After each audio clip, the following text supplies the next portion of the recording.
हालिया सैलाब ने जी जहां पाकिस्तान भर में हम बात करें तबाही की जो कह रहे हैं दास्तानें रकम की हैं, जिसने लाखों अफराद को बेघर किया है, बेरोजगार किया है, बेसहारा किया है। पसमानदा इलाकों में घरों, माल मवेशियों, सड़कों और पुलों की तबाही ने जिंदगी के जो मामूलात हैं उनको भी मफलूज करके रख दिया है।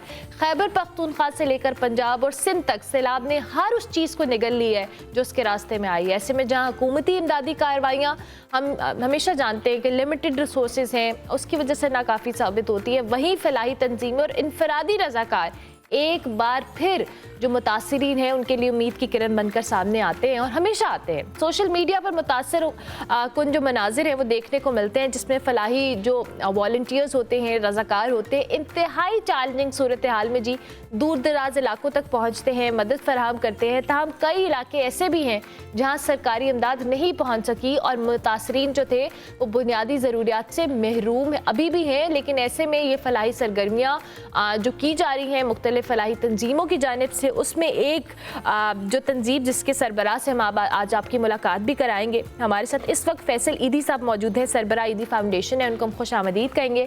Thank you very much Faisal ईदी साहब, बहुत शुक्रिया कि आपने हमें वक्त दिया। हमने हमेशा देखा है कि जब भी सैलाब की कोई सूरत हाल पैदा होती है, आप जैसे इदारे, आप जैसे लोग बढ़ चढ़ कर उसमें पार्टिसिपेट करते हैं। हमें एक ज़रा ओवरव्यू दीजिएगा इस वक्त जो आपकी फाउंडेशन की जानिब से इक़दाम किए जा रहे हैं, किस सतह पे हम कहाँ स्टैंड करें इन फलाही कामों को लेकर। बहुत बहुत शुक्रिया अर्मिला, आपने जो है वो मौका दिया आपके चैनल पे आने का। और आज सूरत हाल ओवरऑल बहुत ही ख़राब है। केपी के भी मुतासर है, अपना पंजाब मुतासर है और सिंध अब जो है वो इसके कच्चे के इलाके, देखें कच्चे के इलाके जो होते हैं ना वो हर साल पानी में डूबते हैं, और जो कच्चे के इलाके के लोग होते हैं वो हर साल उनको नकल मकानी करनी होती है। वो रूटीन में होता है। जब भी बारिशें, जब भी ये जो सीज़न मानसून का आता है उसके बाद जो बारिशें और जो बर्फ़ पिघल के आती है दरियाओं के अंदर, तो कच्चे के इलाके बेसिकली दरियाओं के अंदर के इलाके होते हैं, बंद के अंदर के इलाके, तो उनको तो डूबना ही होता है। तो और उनके जो लोग होते हैं वो भी आदी होते हैं, हर साल जो है वो पक्के की तरफ आ जाते हैं। और अमूमन कच्चे के इलाके के रहने वालों के दो घर होते हैं, कच्चे में होता है, पक्के में भी होता है, तो वो उस तरफ भी शिफ्ट हो जाते हैं। बाज़ औक़ात कुछ लोगों के नहीं होते बेचारे, वो परेशान होते हैं। दूसरा, इस वक्त पंजाब के बहुत सारे इलाके और केपी के बहुत सारे इलाके हैं जो पक्के के इलाके कहलाते हैं, बंद के दूसरी तरफ कह लें या दरिया के बाहर के इलाके, वो बहुत ज़्यादा मुतासिर हुए हैं। और अल्लाह का शुक्र है अभी सिंध में ये सूरत हाल पैदा नहीं हुई है, लेकिन अल्लाह ना करे अगर कोई बंद टूटता है और शहरों की तरफ या देहातों की तरफ पानी आता है तो वो फिर ख़तरे वाली बात होगी, ज़्यादा ख़तरे वाली बात होगी। और लाहौर मतलब दरिया, 3 दरिया जो पंजाब के हैं, अपना दरिया सतलज कह लें, नीचे से अगर लेते हैं, फिर दरिया रावी है, फिर दरिया चनाब के और दरिया चनाब के इलाकों में बहुत ज़्यादा तबाही आई है। उसमें बहुत सारे डैम्स को जो है वो बहुत सारे जो है वो बंधों को तोड़ा गया है ताकि उसकी सैलाब की जो शिद्दत है उसको कम किया जा सके। पानी फैल जाता है तो फिर आगे जो है वो डैमेज नहीं करता या किसी शहर को बचाने के लिए। तो इसमें बहुत सारे शहर डूबे हैं, बहुत सारे हज़ारों की तादाद, सैकड़ों की तादाद में देहात जो हैं वो एक तहसीलों में जो है वो डूबे हैं। और उनमें लोगों की सबसे पहले तो 2-3 दिन जो होते हैं ना उसमें रेस्क्यू किया जाता है ताकि उन लोगों को निकाला जा सके जो पानी में फंसे हुए हैं, अपनी छतों पे हैं या किस कंडीशन में हैं, उनको निकाला जाता है। बाज़ औक़ात छोटे जानवरों को भी हम निकाल लेते हैं, हमारी कश्तियाँ इतनी बड़ी नहीं होती, लेकिन बड़े जानवर बेचारे फंस जाते हैं। अगर उनको गांव में ऊंची जगह होती है तो वो वहाँ पे मुंतकिल करने में मदद करते हैं। और इसमें बहुत बड़ी तबाही आती है, इसमें सैकड़ों जो है वो देहात जो डूबते हैं, हज़ारों लोग मुतासिर होते हैं, उनकी सारी ज़िंदगी, घर के सामान वामान सब तबाह होता है। और जो है वो रेस्क्यू का जो शुरू का टाइम होता है ना, वो रेस्क्यू होता है, 2-3 दिन रेस्क्यू चलता है। इसके बाद फिर लोग सेटल हो जाते हैं, क्योंकि पानी जब भी आपके इलाके में आता है, पक्के के इलाके में ख़ासकर आता है, तो फिर वो 10, 15, 20 दिन, 1 महीने तक जो है वो निकलता नहीं है। तो उससे इनकी जो लाइवलीहुड है पूरी तबाह हो जाती है। और पानी फिर खड़ा हो जाता है ना बाद में, शुरू में तो चलो साफ़ होता है, चलता है, बहता पानी, जब खड़ा हो जाता है तो फिर उसमें कीड़े मकोड़े, मक्खियाँ, जरासीम, ये सारे पैदा होते हैं और बीमारियां फैलने के बहुत बड़ी सबब बनते हैं। और उस इलाके की आबादी का जो बच्चे कमज़ोर लोग होते हैं, मतलब बच्चे होते हैं या बूढ़े होते हैं, उनको बहुत नुकसान पहुंचता है। उनको मतलब उनकी जानें भी चली जाती हैं। दस्त है, कॉलरा है, डायरिया है, ये चीज़ें कॉमन हो जाती हैं। तो इससे भी जो है ना बहुत नुकसान अच्छा, होता है। तो ये फैसल साहब, रिलीफ का जो पीरियड होता है, एक तो रेस्क्यू का है। जी, मैं आपको इंटरप्ट कर रही हूँ माजरत के साथ। आपने अभी रेस्क्यू की बात की है, जाहिर है ये वो एक मामला है या एक वो डिज़ास्टर है।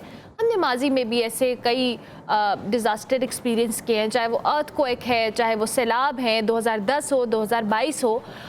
लोगों का जो ट्रॉमा है, फैसल दीदी साहब, चूँकि आप लोग इतने अरसे से आप लोग जाते हैं, आपके रज़ाकार जाते हैं, आपके कॉरेस्पॉन्डेंट जाते हैं, ये फॉर द लॉन्गर रन या फॉर द लाइफ रन उनके साथ रहता है। ये चंद दिनों की मामला नहीं है, उनकी एक लाइवलीहुड मुतासर हुई है। हुकूमत के पास रिसोर्सेज कम हैं। आप जिन इलाकों में जा रहे हैं वहाँ पर आपको जो रेस्क्यू करने के लिए या इमदाद बाद में जो आप करते हैं, क्या चैलेंजेस रहते हैं?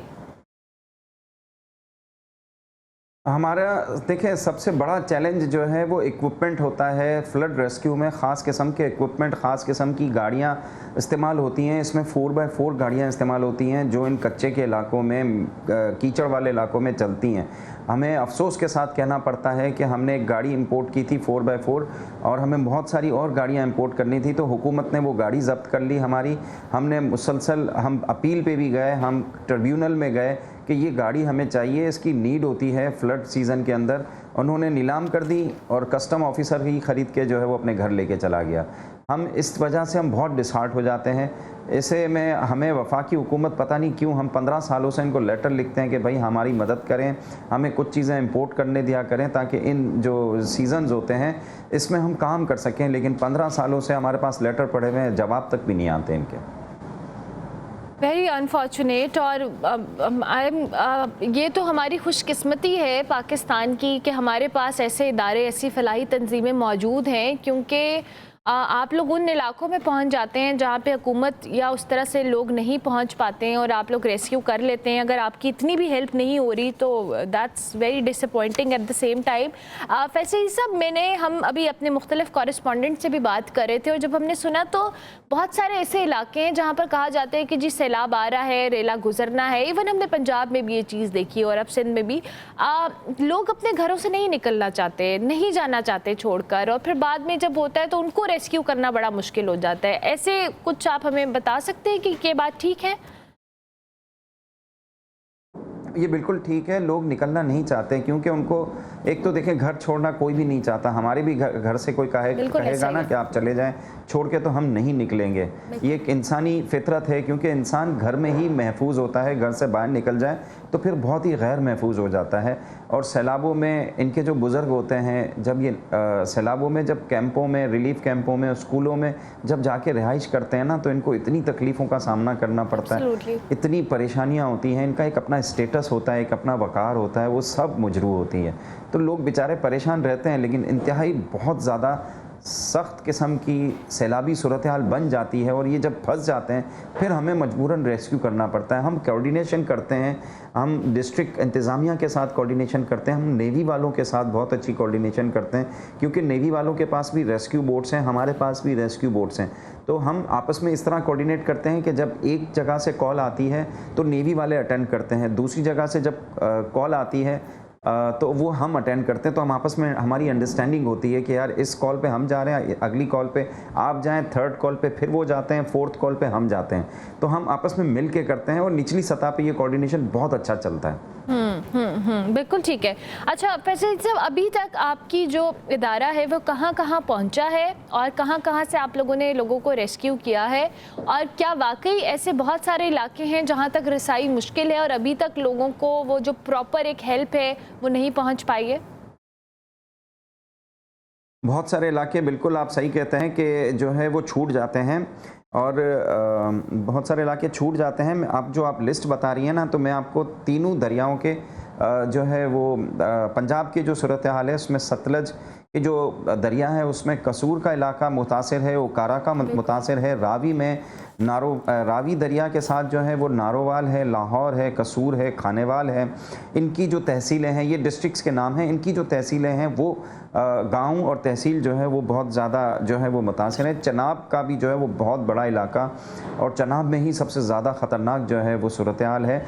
उसमें सियालकोट, गुजरात, मंडी बहाउद्दीन, हाफिज़ाबाद, चिन्योट, जंग, मुल्तान और मुजफ्फरगढ़ के जो इलाके हैं, मुल्तान और मुजफ्फरगढ़ के जो इलाके हैं उसमें फिर मैं आपको बताऊं कि कच्चे के इलाके मुतासिर हुए हैं, पक्के के इलाके अभी तक महफूज हैं और अल्लाह इनको महफूज रखे।